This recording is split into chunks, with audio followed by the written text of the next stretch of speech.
So guys, हम लोग last video में पढ़े थे इनकम कंजप्शन कर्व। ठीक है, तो आज हम लोग पढ़ेंगे इनकम इफेक्ट। उसके पहले हम लोग तीनों जो कार्डिनल है, ऑर्डिनल है और रिबिल प्रेफरेंस जो थ्योरी है, तीनों में थोड़ा डिफरेंस देख लेते हैं। ठीक है, तो कार्डिनल जो अप्रोच है वो कौन दिया था? अल्फ्रेड मार्शल दिया था। ठीक है, ऑर्डिनल जो अप्रोच है कौन दिया था? Higgs and Allen. ठीक है, और जो रिबिल प्रेफरेंस है वो पॉल सैमुअल्सन दिया था। ठीक है, तो इसमें कॉन्सेप्ट यूटिलिटी क्या है? कौन जो यूटिलिटी है कार्डिनल में, मेजरेबल इन नंबर्स, हम लोग नंबर में मेजर कर सकते हैं। ऑर्डिनल में क्या होता है? रैंक करते हैं हम लोग हायर और लोअर में, कौन सा मुझे ज़्यादा पसंद है। ठीक है, और रिविल प्रेफरेंस में कोई नो यूटिलिटी कॉन्सेप्ट। ठीक है, इसमें यूटिलिटी को हम लोग मेजरमेंट कैसे करते हैं? और कार्डिनल अप्रोच या फिर क्वान्टिटेटिव से करते हैं। ऑर्डिनल में करते हैं, ऑर्डिनल या फिर रैंकिंग से करते हैं, और इसमें utility not major at all. ठीक है, अब बेसिस ऑफ एनालिसिस क्या है इसमें?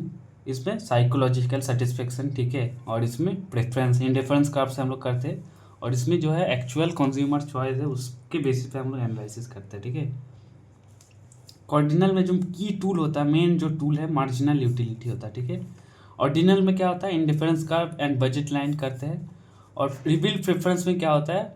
जो ऑब्जर्व चॉइस है, ठीक है, उसके बेसिस पे करते हैं। ठीक है, इसमें अजम्पशन क्या लेते हैं? Utility is measurable, marginal utility of money constant होता है, और इसमें भी रेशनलिटी होता है और कंसिस्टेंसी होता है, और इसमें भी रेशनल होता है और कंसिस्टेंसी होता है। ठीक है, तो इसमें रियलिज्म देखा जाए, कार्डिनल उतना रियलिस्टिक नहीं है, लीस्ट रियलिस्टिक। ऑर्डिनल जो है उससे थोड़ा रियलिस्टिक है, और रिबिल प्रेफरेंस जो है मोस्ट रियलिस्टिक है। ठीक है, ऑब्जर्वेबिलिटी अगर देखें तो कार्डिनल जो है ऑब्जर्वेबल नहीं है। ठीक है, ऑर्डिनल जो है ये भी डायरेक्टली ऑब्जर्वेबल नहीं है, और रिबिल प्रेफरेंस क्या है? फुल्ली ऑब्जर्वेटिव है। ठीक है, इसमें डिमांड कर्व जो है derive from diminishing marginal utility, इसमें क्या है? Derive from indifference curves analysis, और इसमें क्या है? Derive from the choices. ठीक है, अब आते हैं हम लोग इनकम इफेक्ट पे। ठीक है, हम लोग इनकम कंजप्शन कर्व पढ़े थे, है ना, आईसीसी। उसमें आईसीसी क्या है? जो आईसीसी इनकम कंजप्शन कर्व में हम लोग क्या पढ़े थे?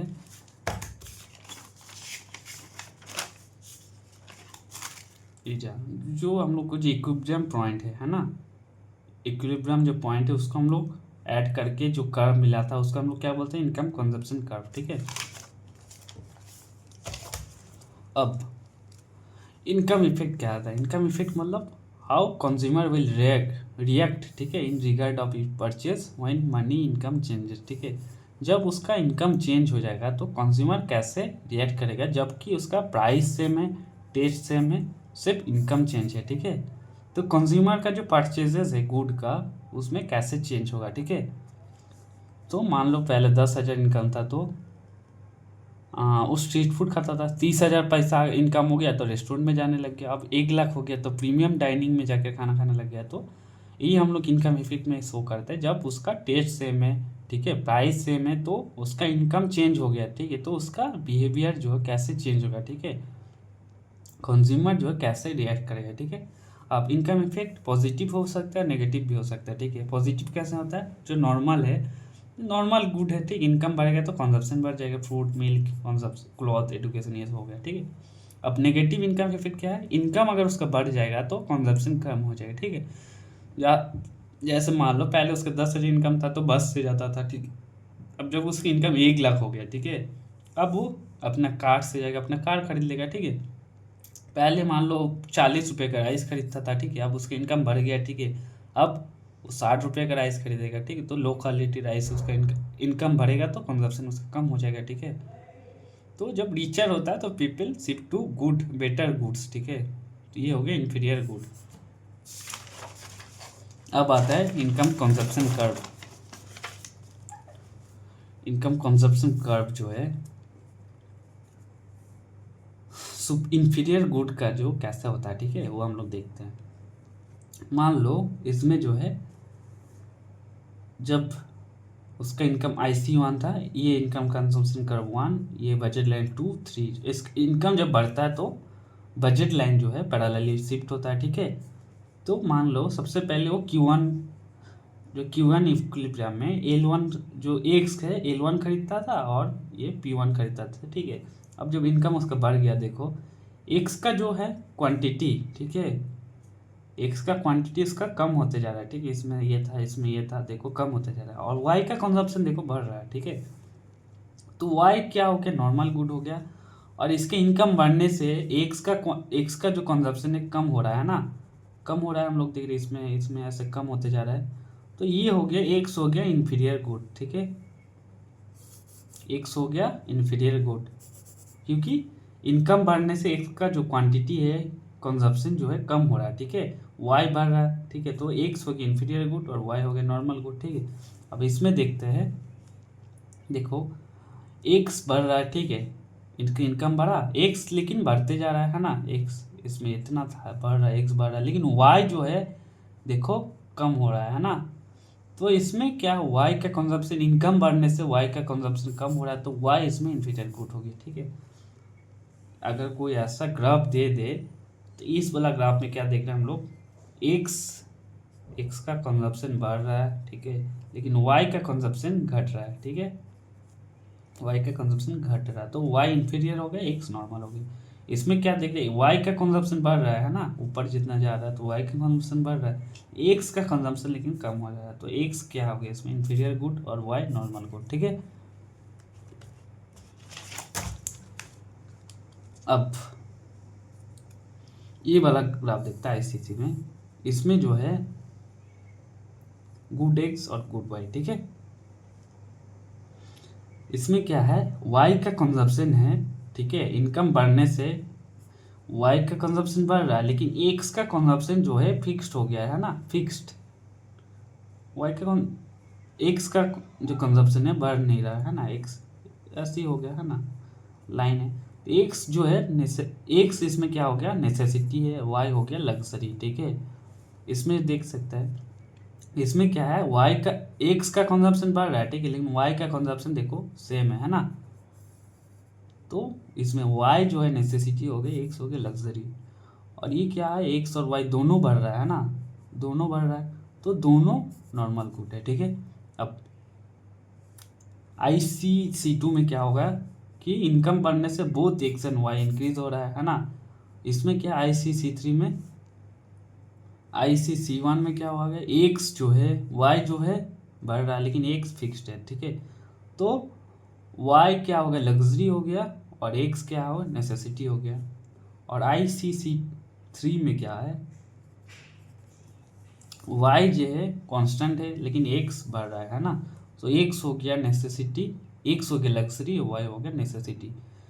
तो ये वाला कॉन्सेप्ट हम लोग समझते हैं कि जो है इनकम बढ़ने से जो है लग्जरी जो प्रोडक्ट है उसका कंजप्शन बढ़ जाता है ना, लेकिन नेसेसिटी है उसका कंजप्शन नहीं बढ़ता है। क्यों, ऐसा क्यों, इसका एग्जाम्पल से समझते हैं। मान लो पहला हम लोग का इनकम था 10,000 रुपया, ठीक है, तो हम लोग 10 kg राइस कंजप्शन करते थे एक टाइम हम लोग, और बाहर हम लोग रेस्टोरेंट में जाते थे एक टाइम, है ना। अब उसका इनकम मान लो 20,000 हो गया, ठीक है।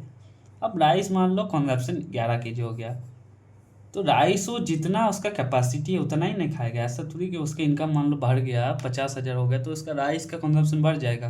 पहले वो 2 टाइम खाता था, अब 10 टाइम खाएगा, ऐसा थोड़ी है। जो 3 टाइम खाता था 3 ही टाइम खाएगा, है ना। तो पहले क्या होता है, उसका मैक्सिमम जो पैसा है उसी में चला जाता था। अब क्या है, उसके पास पैसा बचता है तो अब रेस्टोरेंट में जाने लग गया, ठीक है। तो जो नेसेसिटी है उतना नहीं बढ़ता, नेसेसिटी सेम ही रहता है मैक्सिमम, ठीक है। इसलिए एक और एग्जांपल ले लेते हैं, जैसे हम लोग, ठीक है, मान लो पहले उसका घर में 10 बल्ब था, ठीक है, जब इनकम था 10,000, ठीक है। तो अब उसका इनकम मान लो हो गया 1,00,000 रुपया।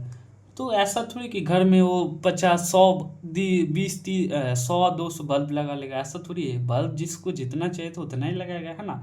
लेकिन मान लो आप उसके पास पैसा है तो AC खरीद लेगा, है ना, स्मार्ट TV खरीद लेगा, घूमने चलाएगा, ठीक है। तो नेसेसिटी जो है, कस्टमर जो है ऑलरेडी अपना सेटिस्फाई है अपना बेसिक नीड्स है, ठीक है। तो नेसेसिटी का जो मार्जिनल यूटिलिटी है इसलिए उतना नहीं बढ़ता है, ठीक है। इसलिए कंज्यूमर जो है शिफ्ट टुवर्ड लग्जरी गुड, ठीक है। इसलिए लग्जरी कंजप्शन जो बढ़ता है, ठीक है, लेकिन जो नेसेसिटी है वो फिक्स रहता है, ठीक है, कांस्टेंट रहता है, स्ट्रेट लाइन रहता है, ठीक है। अब आता है हम लोग एंजल्स लॉ। एंजल्स लॉ जो है कौन दिया था, अर्नेस्ट एंजल दिया था, ठीक है।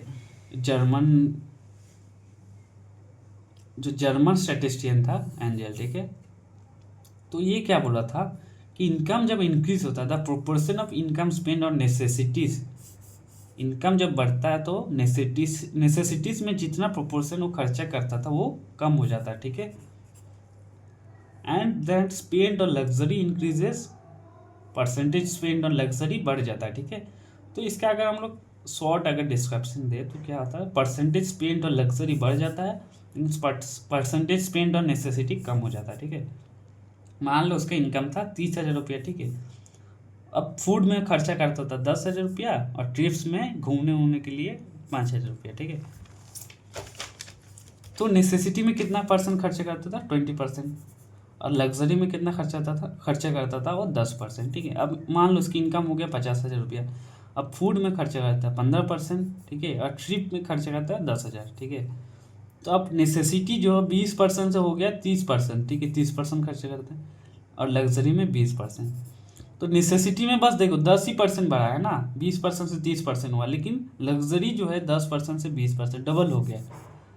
तो यही एंजल यही बोला था, जो प्रोपोर्शन है, ठीक है, नेसेसिटी में है ना, तो वो कम हो जाता है, ठीक है, और जो लग्जरी में है वो बढ़ जाता है, ठीक है। अब इनकम कंजप्शन कर्व से एंजल कर्व का डेरिवेशन कैसा होता है, ठीक है। एंजल कर्व क्या होता है, इनकम और क्वांटिटी डिमांडेड जो है उसका बीच में रिलेशनशिप दिखाता है, ठीक है। एंजल्स कर्व क्या कहते हैं, इनकम और क्वांटिटी डिमांडेड जो है उसका बीच में रिलेशनशिप दिखाता है जब प्राइस रिमेन कांस्टेंट। और इनकम कंजप्शन कर्व में क्या आता है, दो कमोडिटी है ना, उसका हम लोग जो कंजप्शन है वो दिखाता है, ठीक है। तो ये हो गया इनकम कंजप्शन कर्व, ऐसी थी। इसमें एक्स फर्स्ट इक्विलिब्रियम में एक्स1 कर कमोडिटी लेते हैं और y1 कमोडिटी लेते हैं, ठीक है। अब इसमें क्या है,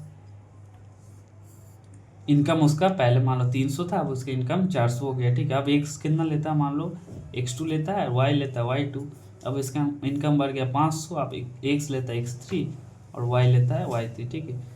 तब y के जगह हम लोग इनकम को ऐड कर दिए, ठीक है। 300 में वो कितना क्वांटिटी लेता है, Q1 लेता है, 400 में कितना क्वांटिटी लेता है, Q2 लेता है, और 500 में कितना लेता है, Q3।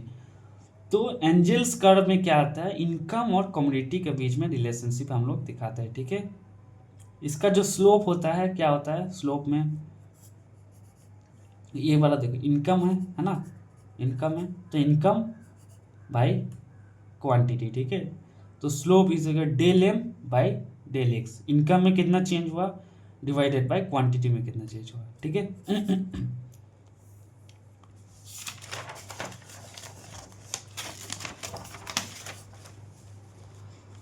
अब एंजल्स कर्व लग्जरी गुड के लिए कैसा होता है, इंफीरियर गुड के लिए कैसा होता है, नॉर्मल कम्युनिटी जो इनकम चेंज, ऐसा गुड होता है जो इनकम चेंज होने से कोई कंजम्पशन में चेंज नहीं होता। लग्जरी गुड में क्या होता है, उसका इनकम मान लो 300 था, ठीक है, तो वो Q1 लेता था, अब उसका 400 हो गया तो वो Q2 लेता है, अब 500 हो गया तो वो Q3, ठीक है।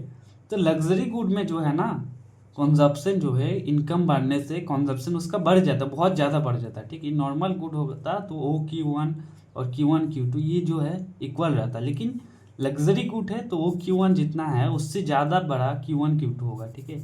तो उसका जब पैसा बढ़ेगा तो लग्जरी गुड में वो ज़्यादा कंज्यूम करेगा, लग्जरी गुड का कंजम्पशन वो बढ़ा देगा, ठीक है।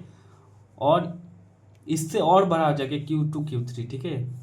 उसका इनकम 400 से 500 हो गया तो और उससे मतलब पहले जितना परसेंट खर्चा करता है उससे ज़्यादा परसेंटेज अपना इसमें खर्चा करेगा।